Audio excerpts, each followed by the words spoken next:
Ready to start?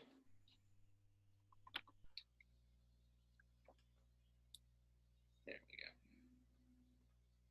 we go. All right, well, good afternoon, and thank you for joining us today for our second event of our 2020 Building Our City Speaker Series. My name is Chris Joyelle. I'm the director of the Asheville Design Center, a proud program of Mountain True. Together with my colleague, Susan Bean, and Thrive Asheville's Kate Pett, we are the organizers for this year's series. Building Our City wouldn't be possible without the generous support and advice of our sponsors. Our sustaining sponsor is Mosaic Community Lifestyle Realty, and a shout out to Mike Figuera and all his support of community efforts throughout town.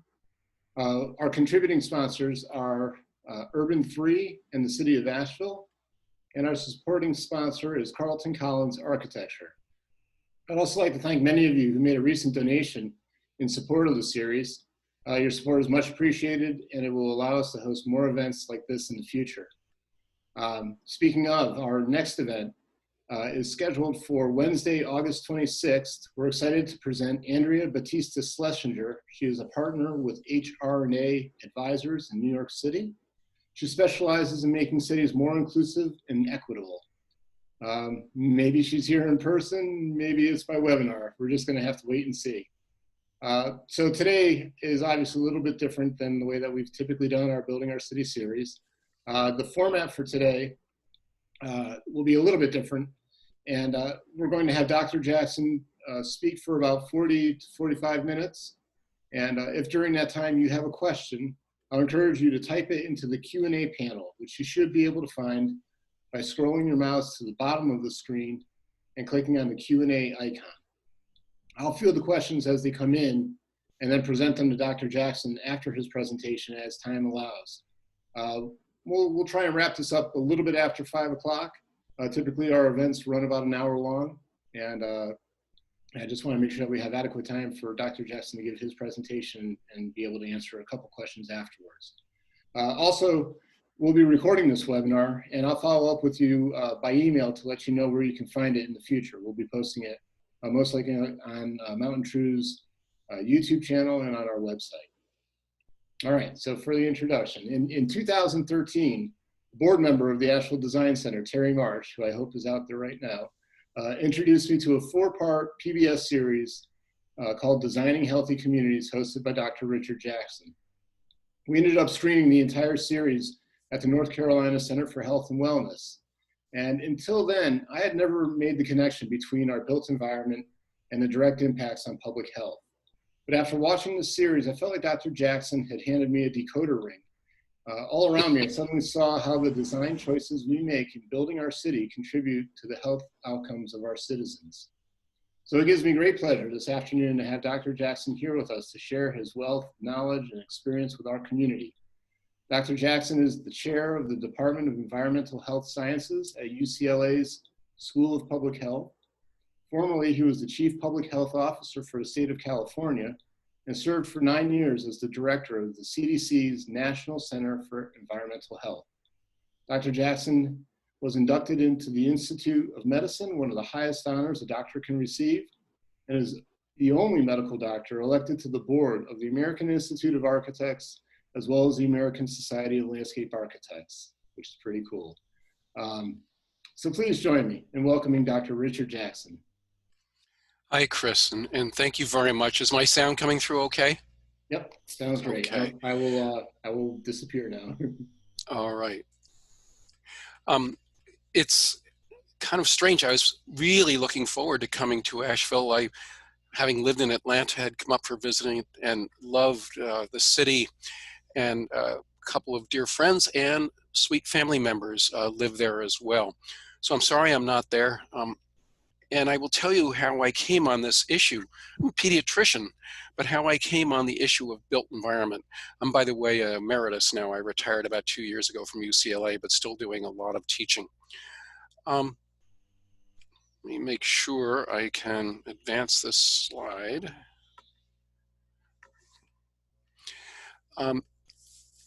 I've studied well, let me rephrase this. From a distance, because I wasn't able to spend a few days with you, I've had to study Asheville from a distance, and I'm impressed by the physical and natural beauty of the place. the really lovely culture, the crafts culture in particular. It looks like your finances are in pretty good shape. And this is a very difficult time. And that's why I call this an inflection point. And I studied the medical and public health and academic infrastructure of Asheville. And you really have wonderful assets. And building on those is great. I will tell you, as when I was a young man at CDC in the mid 70s, I drove up and we wanted to hike Mount Mitchell. I was disappointed after, well, very good workout that cars could go up there anyway. So I had to learn about this, and I've always spent my life looking for hiking trails no matter where I go. So here's a quiz. You ready? Which of these is good for you and your family? Blood pressure under 160 and diastolic of 65. A body mass index, a BMI, over 30. A hemoglobin A1c less than 5.5. Is it good to have no friends and no community? Is it good to have no sidewalks and no stairways? Well, I think you can guess a couple of these right off the bat. The BMI over 30, I'll talk about more, but it's not especially good for us. And the hemoglobin A1c is a way of looking at your glucose levels over a long period of time. That's the glucose stuck onto the hemoglobin in your blood, and you really want that number to be low, because if it's high, it means that you've been running high blood sugars. So which of these would be good for Asheville? And I'll be talking more about a vision as I get closer to the end. You know, cars generate prosperity, and would it be good for Asheville to have plenty more parking, and so that it's easy for people to get in and out of the place? Should it have more parks, but should they be isolated parks separated from each other? Atlanta decided 40 years ago that they did not want to keep a node in the middle of the city and develop downtown originally. They had a vision of spreading ever outward, a bit like an inoculum on a petri dish. And does Asheville have a view towards extending its habitation ever outward? Does Asheville want to survive on a very strong tourist tax base? And boy, oh boy, the COVID is certain, and the likely depression recession that will come out of all the isolation tells us about the tenuousness, how feeble having a tax base based upon a tourist tax base is. I visited a lot of cities, and I will tell you, Corpus Christi and a large number of others that want to be a place that's attractive to retirees. And it is a good thing to have lots of retirees in a city. By the way, most of them, if they're able to move around, have more money to spend. So in some ways that's attractive for business downtown. And is it good to have connected routes for walking and bicycling? So with that quiz, I will go forward. I want to thank Terry for sharing with me the community health assessment. It really was a terrific report. It's about 80 pages. I recommended to you, and very thoughtful. They really had captured many of the things that affect health. And over again, I, by the way, would not let my students talk about, oh, we're spending 18% of the GDP on healthcare. And I say, no, we're not spending 18% of the GDP, which is $2 trillion, by the way, on healthcare. We're spending it on medical care, the stuff that goes on in the hospital.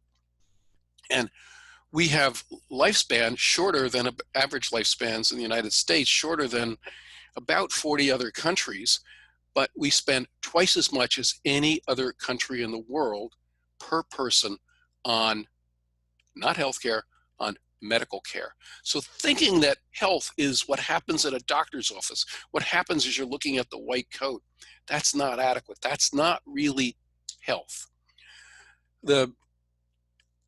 The Health Impact Community Survey, this was the word map at the beginning of that wonderful document I recommended to you. And the words got bigger the more people mentioned it, and it may be an artifact or a result of the fact that maybe the people they were interviewing were spending a lot of time thinking about what goes on inside the hospital, inside the doctor's office, because the word access is the big one. Health and healthy is real big. Recreation's almost as big. But over around the sides, you see housing, economy, social, environment, social justice, equity, mental health. And so this talk is going to be more about maybe rethinking the word maps so we can put some of these that are really the upstream causes and contributors to our health, and for that matter, our ill health if we're not taking care of them. As this will be about rethinking that word map.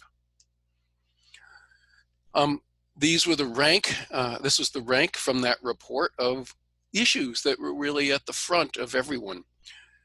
I'll tell you, housing is in the front of everyone's mind in many of the more prosperous cities or historically prosperous cities in the United States. We have more children who are homeless in Los Angeles, for example, homeless, than the population of Asheville. And if you come to California, you're going to be appalled that every exit ramp is covered with the tents of those who need housing. So underinvesting in housing has been a disaster. And towards the end, I'll talk about how too often when we think about, oh, we're going to build housing. When I grew up in New Jersey, we built projects. And the projects were really high rises. Some of them were 25 stories high. They were pretty scary after a couple of years, but how do we build housing enough for everybody, and housing that is welcoming and has things that make life easier for people rather than harder? By the way, one of the projects in New York City, people can stand there waiting an hour to get on an elevator because of the restriction of the number of people getting into an elevator because of the epidemic, the pandemic, the distancing. And so high rise is not going to solve our housing issue, but investing in underdeveloped housing without good sight lines, without landscaping, without the green space and the playgrounds that make a place happy to live in will be important as well. Clearly, very difficult childhoods, not getting health care, medical care, not getting enough jobs, lousy education, poor education is really bad, not getting enough to eat. And this is a big issue now with the recession/depression that we're going into, and transportation and violence are some of the social determinants. I mentioned that I'm a pediatrician. I'm not doing clinical practice anymore, but when my friends see a child that comes in, the first vital sign they take, even before the blood pressure and the pulse and do the eye test, is how tall are you and what do you weigh? And we want to see in pediatrics the child tracking along. And so if the child came in at 50th percentile for height, we kind of want her to be pretty close to 50th percentile for weight, not 95th and not 5. And we don't want to see them suddenly drop off and stop growing. That's very serious. Well, we're now seeing about 5 children a day in pediatric offices where the physical exam, child looks pretty good, seems fine. The height's 50th percentile, but in this child, and this is a composite case, 95% percentile for weight. So everyone knows that's not good. If you're overweight to that degree, your blood pressure is too high, almost certainly. Your blood sugar can be high, but you don't have diabetes where the sugar is now spilling in the urine and having kidney and other kinds of damage from it. The cholesterol will be too high, and the child in this case is showing signs of depression. And I'll come back to this. A good doctor doesn't immediately put the child on weight loss pills, but there are good hospitals have clinics that help children deal with this. And by the way, one of the big changes in pediatrics is we've moved away from problem list and moved more towards asset lists. This child is smart, is sociable, has a good personality, has a loving family. How do we help them deal with this one challenge? The other thing we're going to say is, look, Mom, the TV, the screen, if you can do it, can't be in the bedroom. Children need to sleep well. It's a risk factor. And children do not need soft drinks. We don't need to be consuming 30 to 60 grams of sugar, 5 to 8 teaspoons in every soda that we're drinking. It's not good for us. The only organ in our body that can process fructose is our liver, and it's a risk factor for fatty liver disease. And by the way, we've got to do exercise and sports, and the clinics will work on these issues with the family. And so the child comes back 2 months later and he's only lost a pound. Can't change the food at school. my day is already full. I'm in the car getting to school. I'm sitting in the classroom. They've cut back on resource because the academic pressures are up. And they don't want kids running around the schoolyard because it's as full. They might fall down. That's a pet peeve of mine. Telling children not to run during lunch is ridiculous. And there's no time for exercise. And the kids don't want me to play because I'm, quote unquote, not good at sports. And there's really no place to walk. And so 2 months after that, the child is taking something for his blood pressure, something for his sugar, something for his depression, and a medicine to lower his cholesterol. And the costs are about $400 a month. My point here is that we have rigged the physical environment against the child. We've made it hard for her to be healthy and much easier to gain weight and be inactive. And so we've rigged the environment against the doctor and the nurse and the people trying and working to take care of that child and the family. And we've rigged the environment against the rest of the United States, of all of us. And so I'll take you through some of the stats on that, but creating an environment that makes it hard for us to be active is unhealthy. Well, I was lucky enough to be recruited to be the director of the National Center for Environmental Health at CDC. I'd worked there for a few years, then went back to California where my wife was from, and I had children and friends and went to medical school there. But I was recruited back in 1994 to be the director of the National Center for Environmental Health at CDC.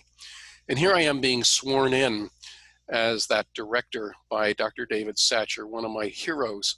Grew up, frankly, very poor, good-sized family, had very little access to medical care, and went on to become an MD, PhD, one of the most inspiring men I've ever known. And he was very supportive of environmental health because he understood, growing up in Anniston, Alabama, that he didn't have medical care. He had whooping cough for a week without getting decent medical care. He saw what happened with lead poisoning. He saw what happened with bad housing, no transportation. And he said, you know, he wanted me to really be very aggressive about the issues of health. I went to the Center for Environmental Health, and it was located on Buford Highway in Chamblee, Georgia, near Atlanta. And it was a terrific place. It had about 500 people in it. But I had never seen a state highway that was a mile parallel to Interstate Highway 85. It was built before Highway 85. It was 7 lanes wide, and it was lined by the homes of the poor on each side. And you could go a mile or two before coming to a crosswalk. And there were, as I say, garden apartments along the way. And it had the highest pedestrian death rate in the state of Georgia. And you can imagine on a hot day, if you had to get downtown for work in downtown Atlanta, and it's a mile to the crosswalk, you just stood there and waited till the cars went by. But these cars were not going the speed limit, 35, 40. They were going 50, 60 miles an hour because it looks like a freeway. So one day, I was rushing to CDC headquarters, at Dr. Satcher's office, and it was a hot day. It was in the 90s, 95% humidity. And I look over to the right side of the road, and you can see the folks standing there. And here was an elderly woman walking along carrying a plastic shopping bag, one in each hand. And she's bent over with osteoporosis, and she has red hair, and she looks like my mother. And I wanted to stop and pick her up, but of course, you know, I didn't do it. Men don't pick up women, you know, that they don't know generally. And I went to my meeting, and we're talking about big things, you know, climate change and toxic exposures and asthma and you name it. And all I can think of is that poor woman. If she collapses and dies of heat stroke, the cause of death will, of course, be heat stroke, but the real cause of death will be absence of trees, high levels of air pollution, ozone in the air, lack of shade. And if she's killed by a truck going by, the cause of death will be, when she was taken to Grady, the motor vehicle trauma. And it won't be absence of public transportation, absence of sidewalks, poor urban planning, And I literally went back to my offices late in the day and I said, Howie, my good friend Howard Frumkin, the chair of environmental health at um, Emory University, he said, Howie, I think we environmental health people are worried about the wrong things. I'm worried about parts per million and parts per billion and chemicals in the air and chemicals in water and hormones in the environment. But what really matters to people is where they live, where their children live, where their elderly parents live. And 100 years ago, we in public health understood that the built environment had huge implications. We knew that putting 10 people in a cellar basement room when somebody has tuberculosis was a recipe for disaster. And yet we all got in cars in 1910, 20, 30 and figured we'd solve all the problems of bad environments by driving away from them. So this is a background for a lot of this. Well, he said, Dick, come on over and we'll write a book on this. And we began to work on this. The nice thing about CDC is you could invite the best, brightest, and smartest people in the world to come in and give a talk. And we had a sequence of speakers for about 24 weeks on whatever topic you can want. Now, when I was teaching at Berkeley and at UCLA, I would show a picture of this. And I would say to my students, what is this a picture of? And what is the most important thing in the life of these people? And they would look at it and take a minute, and they finally said, oh, the garage. I said, yes, the front of this house is a metaphor for America. We've essentially attached people, families, to their cars, and the dominant feature in our life are the cars. And by the way, your home will appreciate in your value. Your car is guaranteed to depreciate. So it sort of undermines the investment for equity in your home. But, this is a good business proposition. For example, developers to take green space, green land and forest or meadows and turn them into houses can generate short-term wealth for the developer. So here's a farm. It was a dairy farm near in Maryland. And you can see that the last crop that they had growing there was houses. And the isolated homes, and oftentimes they're relatively large homes because the land is cheap, and it looks like a real bargain, except that you might be driving an hour to get to work. And we in public health, and I'm sure Terry would agree with this, am telling people to eat more fruits and vegetables, eat locally grown if you can, and yet for much of America, locally grown is impossible. As I mentioned, my home state, New Jersey, was called the Garden State because all summer long, New Jersey supplied most of the fruits and vegetables for the entire New York area, including some of the finest restaurants in New York City. Well, now, of course, everything comes from thousands of miles away with a carbon footprint that's attached to all that kind of travel. This is a picture of and this is a joke, I call it the California state flower. And we discovered that, wow, I can drive 15, 20 minutes and I can get out to the country. And as my cousin said, I can see the mountains from where I'm living in North Carolina. And over the 15 years that she's lived in Asheville, it took her longer and longer and longer to get downtown. Yet most of the things she wanted to do, whether it was to see friends or have lunch or go to the library, required her getting in the car. And so the belief that just putting high-speed roads was going to solve everything has tricked us. There's another negative to all this paving. The United States has now paved the equivalent area of the state of Georgia, 60,000 square miles. There's no trees, there's no photosynthesis. When it rains, the water runs off, by the way, into the Chattahoochee River, the main drinking water supply for the city of Atlanta. And if it gets hot, levels of ozone and other chemicals go up. And over blacktop, like the bottom left there, blacktop parking lots, it can be 25 degrees hotter, which changes the air quality above and requires you to run your air conditioner more than places in a forest, for example. So we've heated the environment. We've used huge amounts of concrete. 1/6 of all the CO2 increase in the atmosphere at this point is due to deforestation. The other 5/6 is due to the burning of fossil fuels. But, and somebody will say, well, I don't believe in climate change, but believe me, CO2 of planet Earth when Neil Armstrong landed on the moon was 340. It's now 420, just in that short time of 50 years.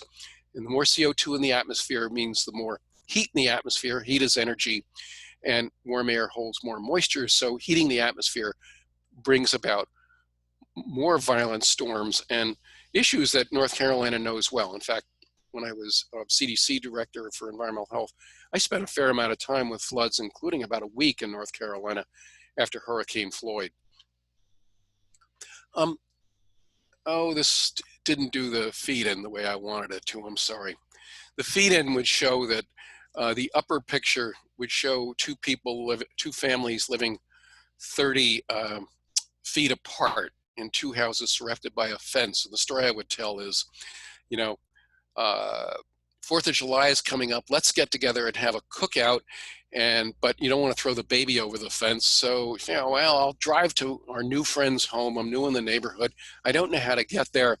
So to go those 30, 35 feet, I go to Google and I find out that to get to the next house over, I can drive 7 miles for 17 minutes. And people usually get a laugh from this if I had done it properly, but underneath this is the fundamental reality that we build for return on investment. We build for automobiles. We ignore the needs of people when we build, and we should be putting people first when we build. We think about children, we think about the elderly, we think about building community, rather than simply putting up similar structures one after another with lack of connection. Here's a dot print of two cities of over 5 million people. One occupies 4,300 square kilometers, the other 162 square kilometers. If you ask the average American, where would you want to live, the crowded place or the very spread out place? A lot of us Americans would say, I don't want to have people too close by. I want to live in something that's more spread out, wide open spaces. These two cities are Atlanta and Barcelona. People go on vacation to Barcelona because it's such an interesting and lively place with good restaurants, good culture, a lively place to be, lovely cafes, cantinas, and pubs, and lovely walking districts where either both in the city and down by the Mediterranean. Barcelona has 11 times lower carbon footprint than does Atlanta, because being in the car all the time is bad for Mother Earth. It's bad for the atmosphere. In fact, the best air quality in Atlanta was during the Olympics, when they would not, Olympic Games in 1996, when they wouldn't allow people to drive downtown and everybody had to use public transit. So how you build really influences air quality and carbon emissions and your carbon footprint. Well, we Americans, I don't have this slide in here, but I'll tell you, we love our cars, and with a good stereo system, a radio, and a telephone, you sort of like being in an office rolling along, except that your average speed in LA now to go from the beach to downtown is about 5 miles an hour. It's exactly the same as it was 100 years ago, taking a trolley car. And honestly, driving a car is not good for you. It raises your blood pressure, your adrenaline, your cortisol levels, your blood sugar, and your risk of a heart attack and even a stroke. It's a very tiny increase. It goes away an hour or so after you did it, but it's not quality time in our lives. It's very isolating time. In fact, when I taught at UCLA, I would ask the students in the first class, usually I taught in the business school as well as the law school and the environment school. I'd say, what's the worst part of your day? And the students would always give me the same answer. Oh, my commute. Once I'm on campus, I like being with everybody, and I enjoy my classes, except for you, Dr. Jackson. And but it really was, getting anywhere was very difficult. And thinking we're going to fix all of our problems by putting more people in cars, widening our freeways, just means more people get in the cars. So guess what the number 2 disease, chronic disease in the United States is? You can tell from this slide. After dental cavities, the number 2 disease in America is depression, disorder, if you will. And look at these stats from CDC. Persons over age 20 who report difficulty with work, home, and social activities because of depression symptoms. 20% say, I got no difficulty with that. 50% say, I got some difficulty with that. And 30% say, yes, I have moderate or extreme difficulty. Everybody who's listening to me, your grandparents, great-grandparents, knew the non-drug, non-Zoloft ways to treat depression, and they were being physically active, being busy. By the way, it works as well as Zoloft if you're physically active, and social engagement. So, church, but the church supper and the barn building and being with your neighbors, or even the barn dances and other such things, were an antidote to depression. And it was socializing with people helps our mental health. And by the way, nature contact helps our mental health. People that are isolated from nature, the classic study was looking at people recovering from gallbladder surgery in a hospital in England, and those that had a view out the window of green space and trees recovered about 2 days sooner than those who were looking at a bare wall. And that has been borne out. Bill Sullivan, a friend of mine, has done studies looking at some of the worst projects and housing developments, both in Chicago and St. Louis, and found that people socialize, areas that had green space, plenty of trees, lawns and benches and places for people to be outdoors in nature, had much lower rates of depression. But not only that, much lower rates, I shouldn't say much, but lower rates of interpersonal violence and feelings of anxiety.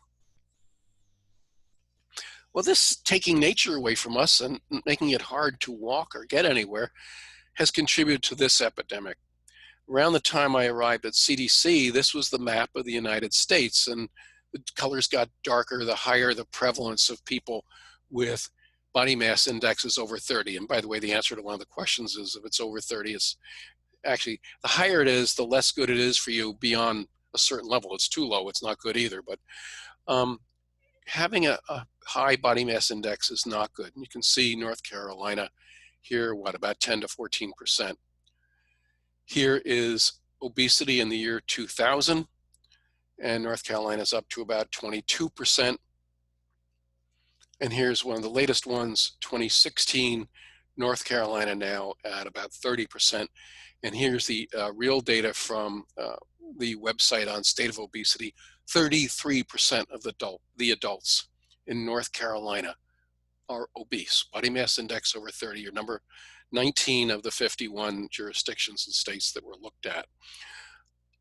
This epidemic is not, it has 2 causes. It's just as you could think. It's how much we're eating and what we're eating and how much, and how physically active we are. And certain things are good. We're not pitching, most of us don't have to pitch bales of hay and terribly backbreaking kinds of labor, but reducing that kind of physical exercise from our lives, but reducing walking and exercising has contributed to this epidemic.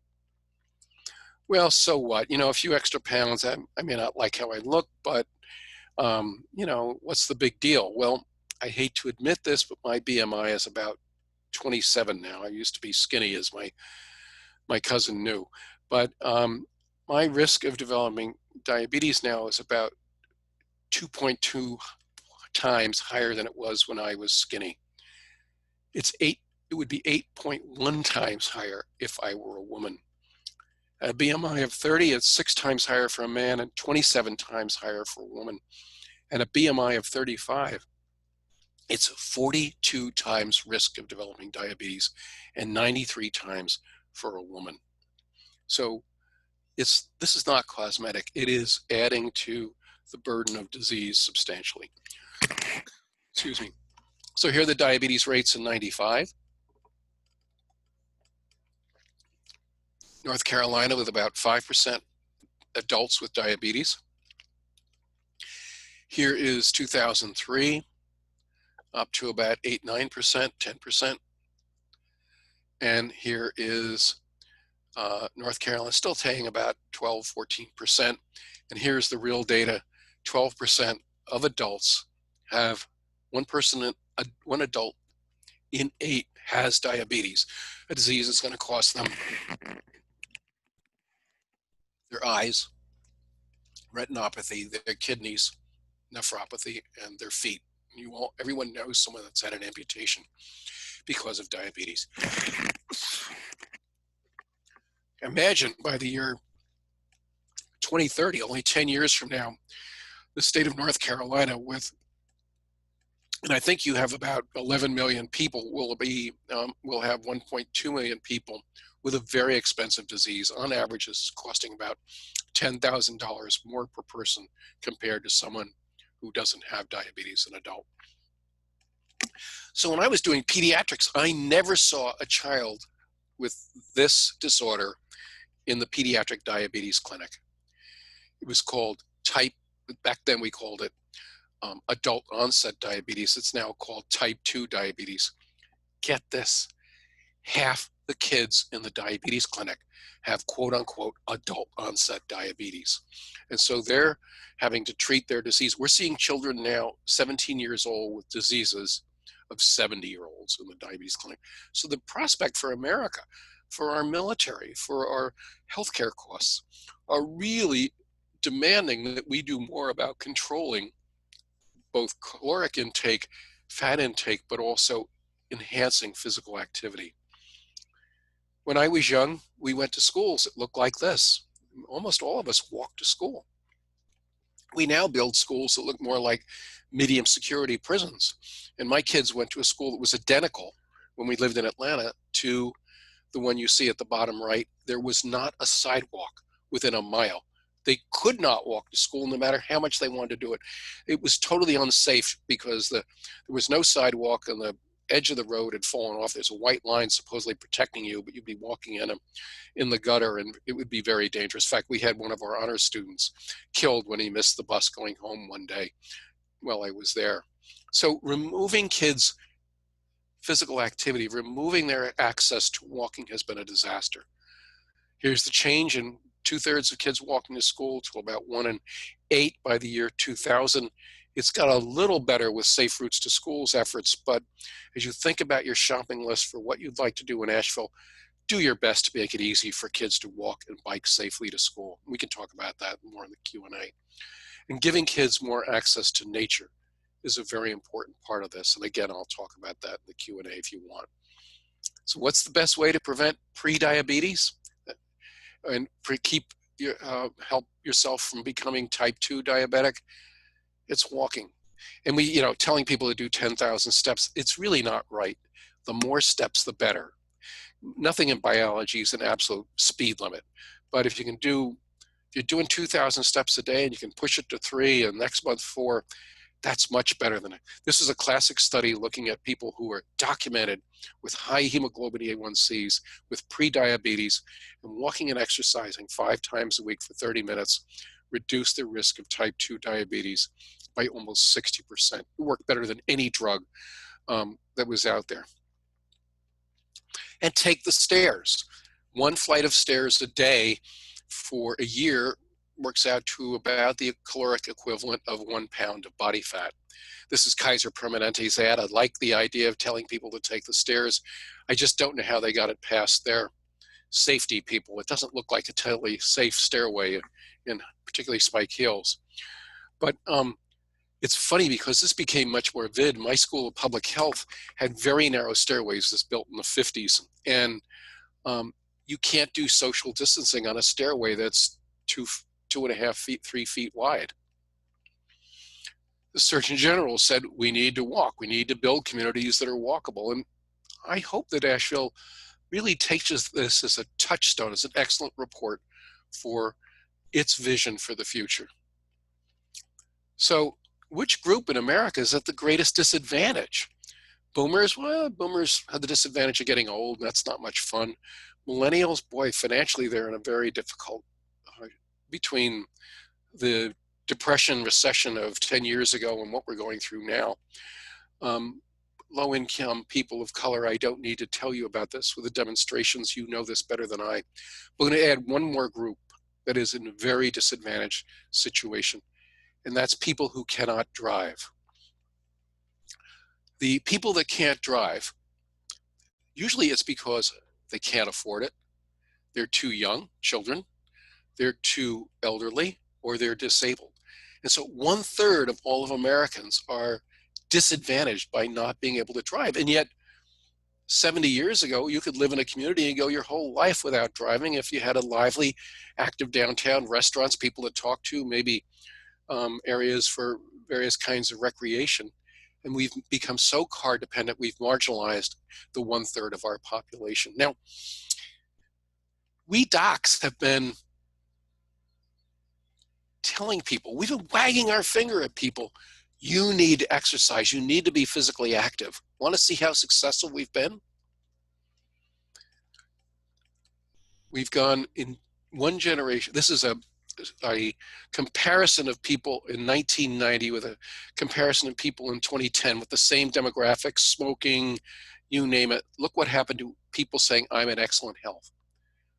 We went from 1/3 of the population saying I'm in excellent health to about 1 in 8, about 13% saying I'm in excellent health. Do I have limitations to life function? A 5% increase. Do I need a wheelchair or a cane? Up to 7%. One person in 14 at age 60 needs a wheelchair or a cane is a big increase. And by that, a large amount of that is just obesity and diabetes. Smoking went down, obesity went up, but you did not know this next slide. See how successful we doctors have been telling people to be physically active?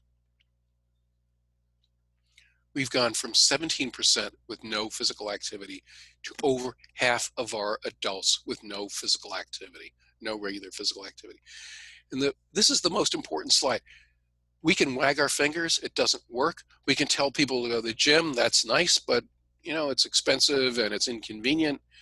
If we create places that entice people to want to walk, to want to bike, that they're safe, they can get to that bike route, they can get to that park, they get there and they've got people around them that are also being physically active. So you have this group support on doing this. It's much easier to be healthy if you've got that community support and the physical environment that welcomes you and entices you to be physically active. But I talked about people that have a disadvantage in America, those who can't drive, etc. The other big disadvantage, and this is my message to the wonderful city of Asheville, those who have no vision of the future are at a huge disadvantage. And this goes right back to Ezekiel and the Proverbs. Where there is no vision, the people perish. And so here are places I'm going to think about a vision. You know, what does Asheville want to become? Do you want to become Bourbon Street and be New Orleans downtown? Do you want to be Charleston? This spectacular Mayor Joseph Riley of Charleston really worked hard to maintain the character of that city. And he did something brilliant. He brought in 2 culinary schools. And so now it's kind of a gustatory destination, an eating destination for many Americans. Houston has actually a wonderful art scene and many challenges. Atlanta, which I found very hard to live in 20 years ago. My son lives there now, and he's got to like it quite a bit for reasons I'll show you in a few minutes. Venice, California, there's no reason you should know what it was, but it's really a honky-tonk town along the coast, along the Pacific, or Venice, Italy. The good news is Venice is beautiful. You can walk around, it's lovely. The bad news is they have about 15 to 20,000 tourists disgorged upon it every single day. So it makes it very hard for the people that are living there. So what will be the good things? Plenty of retirees. Yeah, but I'm going to talk about retirees maybe a little bit later on, but what do people my age want? We want to be in a place that has destinations. We want to be in a place that has cultural interest, whether it's art or theater or good quality movies, restaurants that are interested. Nobody wants to, if you can afford it, you don't want to go to a franchise restaurant. You want to go to good local businesses. It's one of my fears about the loss of local businesses with this recession depression we're looking at. The tourist tax base, I think it's great, but I think it ought to be used to really build the character of the downtown. And by the way, the issue of parking, and I have a colleague from UCLA, Don Shoup, who's done the book on parking. And one of the things he argues for is you have to put in parking meters, and you make it more and more expensive for people to sit at the parking meter. So it's twice as much for the second hour and 3 times as much for the third hour. So it gets people, what happens is oftentimes the employees and other people that are living there are using the parking meters, but the money needs to be used for the beautification and development of that street. That way the people that are living there and the proprietors of businesses want that. By the way, it's worked extraordinarily well in Pasadena. Sprawl doesn't work, extending outward. More parks, yes, but you got to make sure the parks are connected for walking and biking. People want destinations. They just don't want to walk and bike for the use of it. Parks are important because that's where about 1/8 of our exercise takes place, but vigorous exercise is much more likely to occur in parks. I'm sorry I wasn't able to visit recently, but the River Arts District, but when I looked at a different map of the River Arts District, I saw a pretty undeveloped walking trail, but lots of parking lots. And parking lots are like I remember San Antonio 25 years ago looked like a Scrabble board about a game about half done with lots of vacant lots. Vacant lots are a disaster in a community. People don't want to walk by vacant lots. If you have allergies, you really don't want to walk by when the wind's blowing. And they don't feel safe for most of us. You have to give people destinations. You're lucky enough, Asheville, to have the river, and that is an irresistible destination, which I'll talk about more.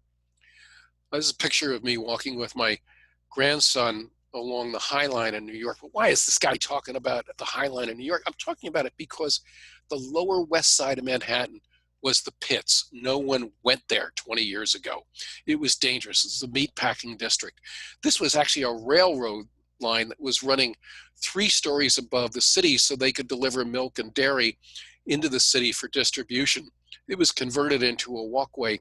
And so the theme I want to, and by the way, it's now become the 3rd most visited tourist destination in the city of New York. It has led to vast improvement of the business base in that area of town. You can't walk along there and be grouchy. It's beautiful, and you smile. You can see the Empire State Building on the left. You can see the Statue of Liberty on the right, but it entices you to walk and to engage in the neighborhood.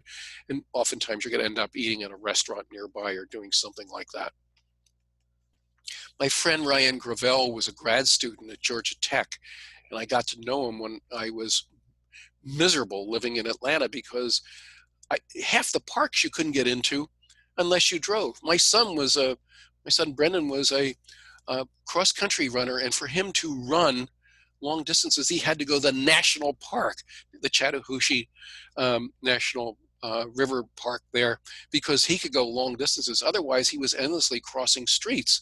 It was, and running around in a circle is no fun if you're a cross-country runner. So Ryan discovered that there were abandoned rail lines around the city of downtown Atlanta, came up with the idea of connecting them, the famous Beltline, and I'm sure many of you have seen the Beltline. It's causing problems with gentrification. Everybody wants to live near it now. It's raised the rents, but the old Sears building on Ponce de Leon, which was huge, it was a Sears warehouse building, has now become a destination with arts and restaurants, but of course housing and the rest.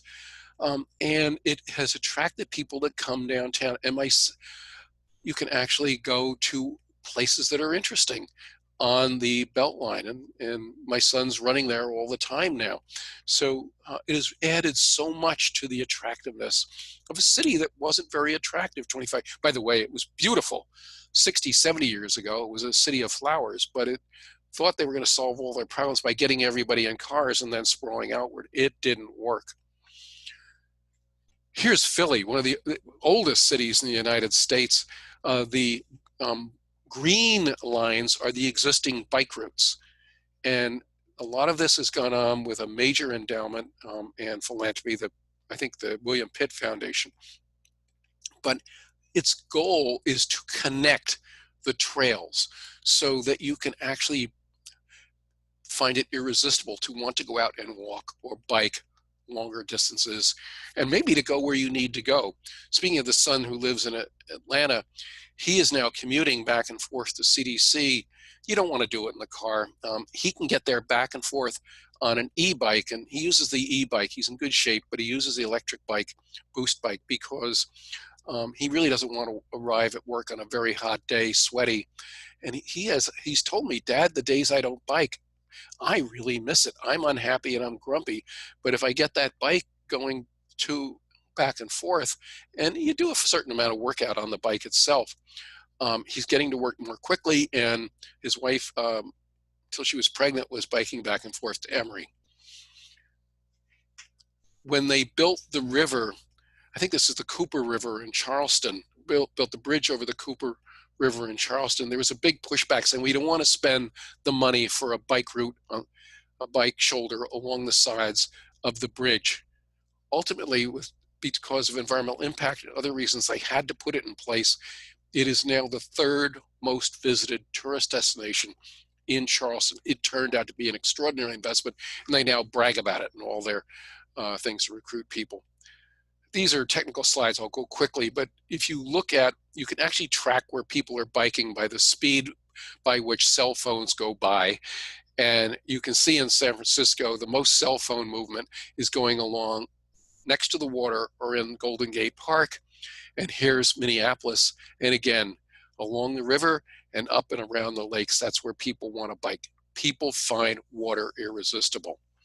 So if you want to bring in retirees, yeah, you need good restaurants and you need safety, but older folks, our knees are shot. We really can't run anymore, but we like to bike, and e-bikes make it easier for us to get around. And frankly, cheaper and more fun, and you might even talk to your neighbors and smile along the way.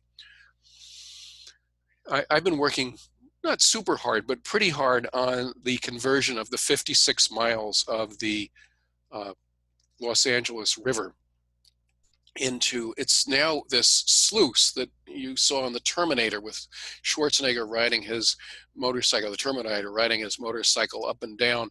This was to keep that part of Los Angeles from flooding.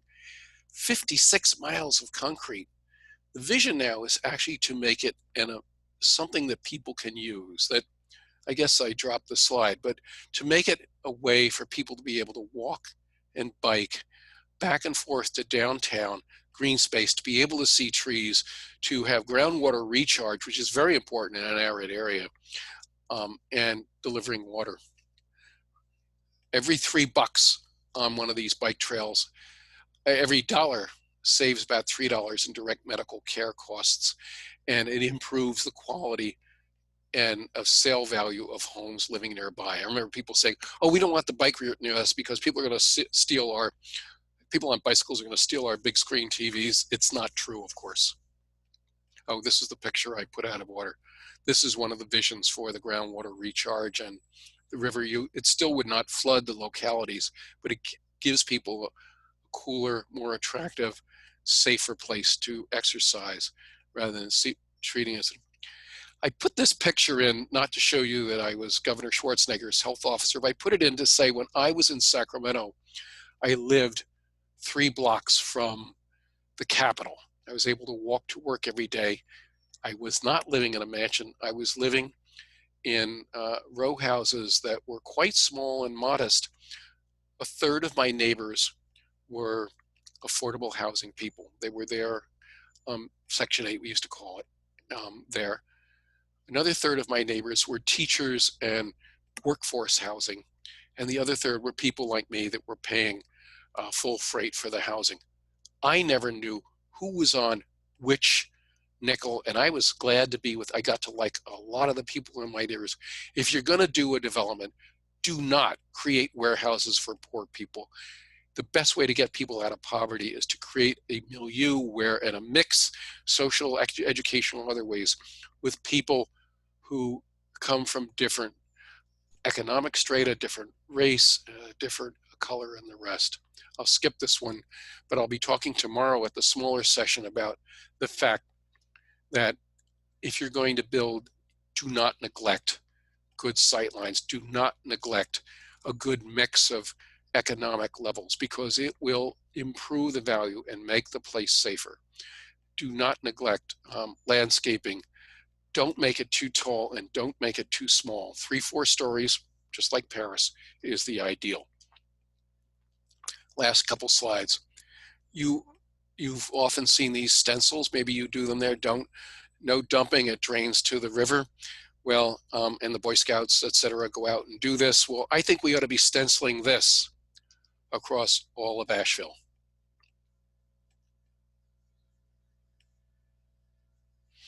This one runs on money and makes you fat. So with that, let me stop. I went the full hour, I'm sorry, or till the hour, but I'm really looking forward to our conversation, Chris, as folks jump in, if they still stayed on. Yeah, we still have just about everyone that joined us in the beginning. So thank you so much, Dr. Jackson. Great presentation. We do have some questions. And I think that when we advertised this this webinar, we said it would run to 5:30. So I think we have a little bit of time to Chris, get closer to your mic. Oh, Perfect. Thank you. All right. Well, let's see. All right. So first question is, and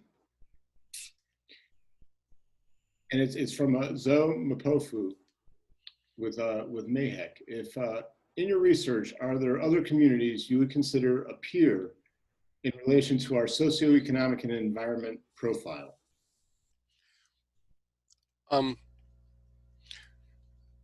I think Corpus Christi would be one, and it has both a deficit and an asset. It has a beautiful walkway along the Gulf of Mexico, but it has a bunch of gaps in the walkway because it's private property and the developers people want to hold it for whatever hotel is going to go in there.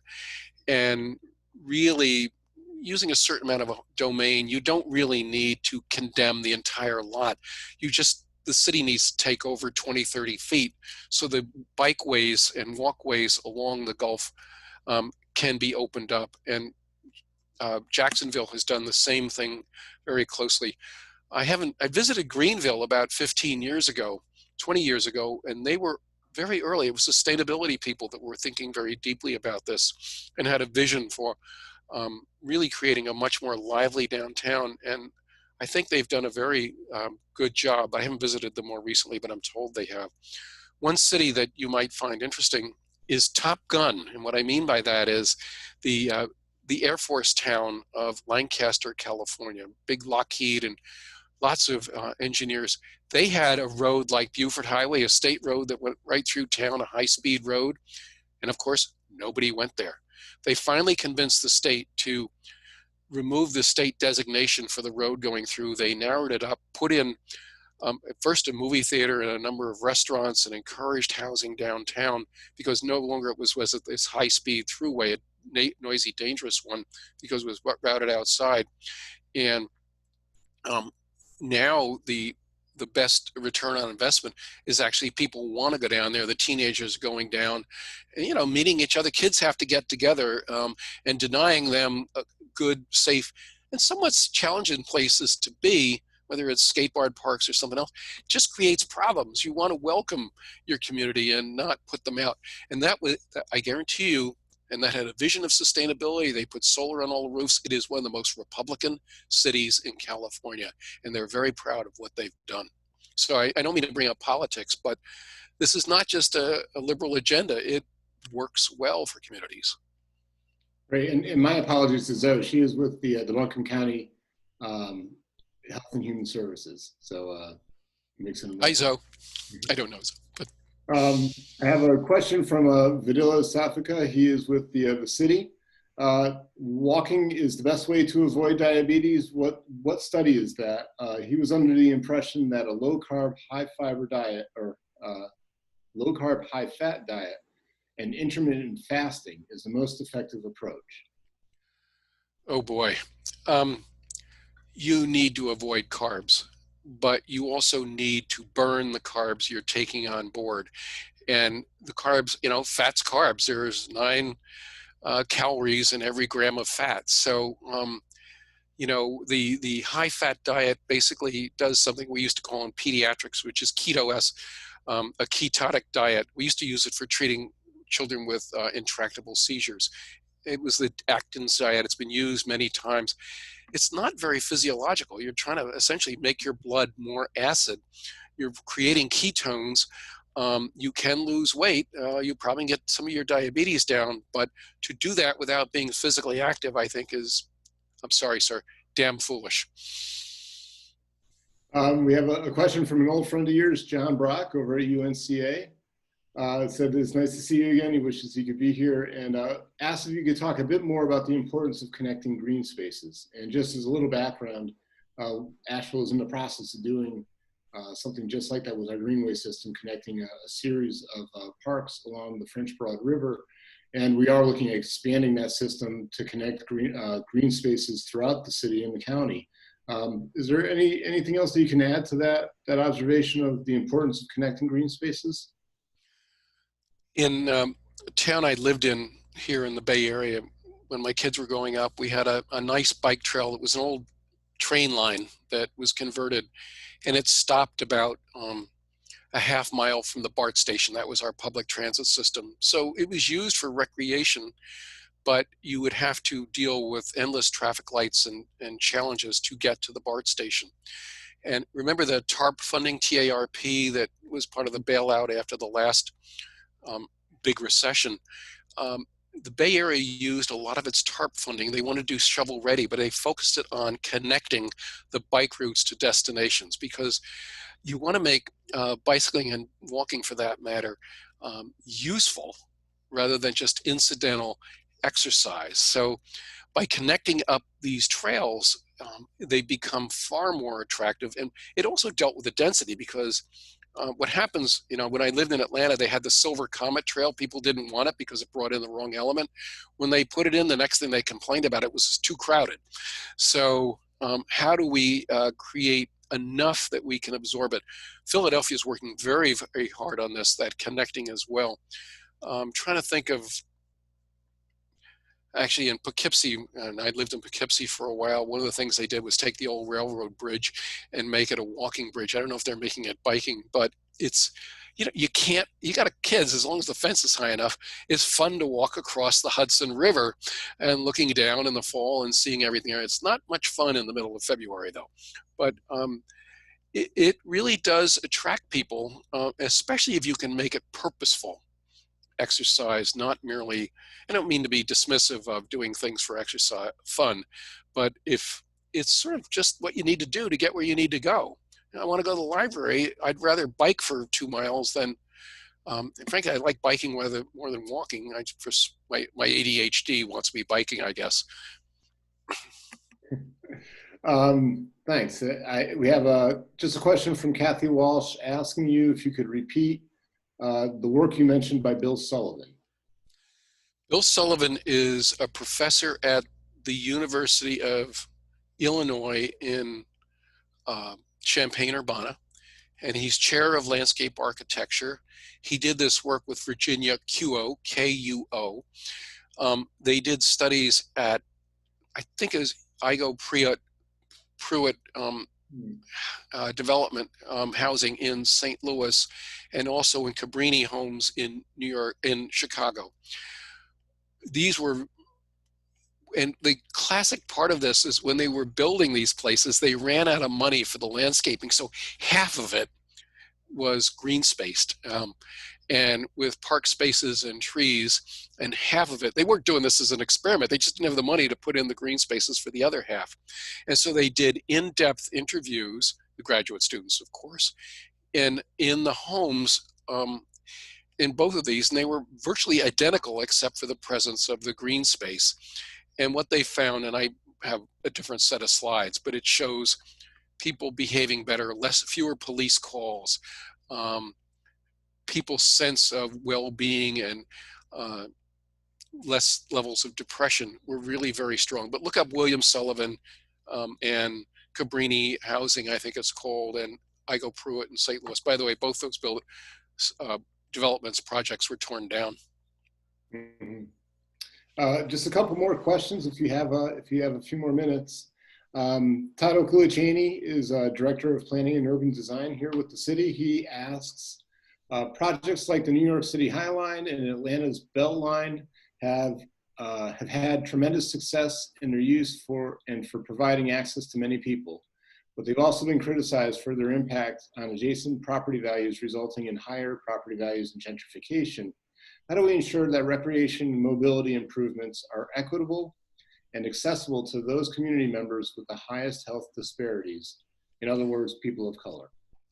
And I really appreciate the question. In fact, Ryan Gravel, who was one of the visionaries for the Beltline in Atlanta, has been disappointed by the degree of gentrification that's gone on. It has brought in, if you've got money and you can live where you want to live, being near a walking trail, biking trail with good transit and close to downtown and the High Museum and other such things, it does bring people in. So it has increased the housing values.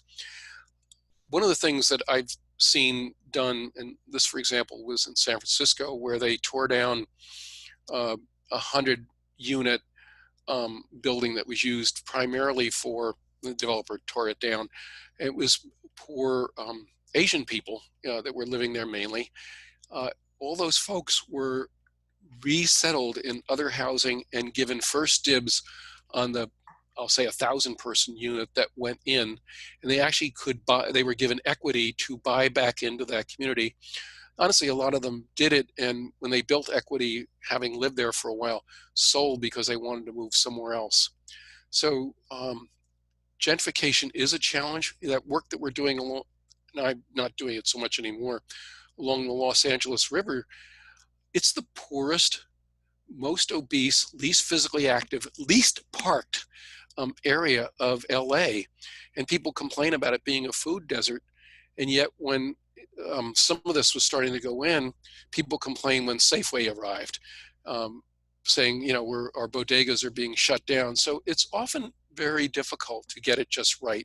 I think you have to be very thoughtful about how do we assure that we're going to take care of people and we're going to hold them harmless and we're going to support people that have been there, oftentimes for generation.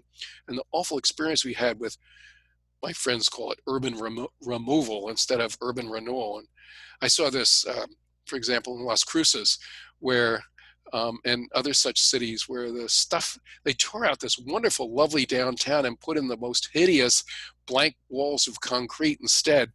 And so thinking very thoughtfully about how you create quality density, and when you have that density, to have places that welcome people of all types as well. It takes leadership, and it takes a commitment, and it takes holding the developers accountable.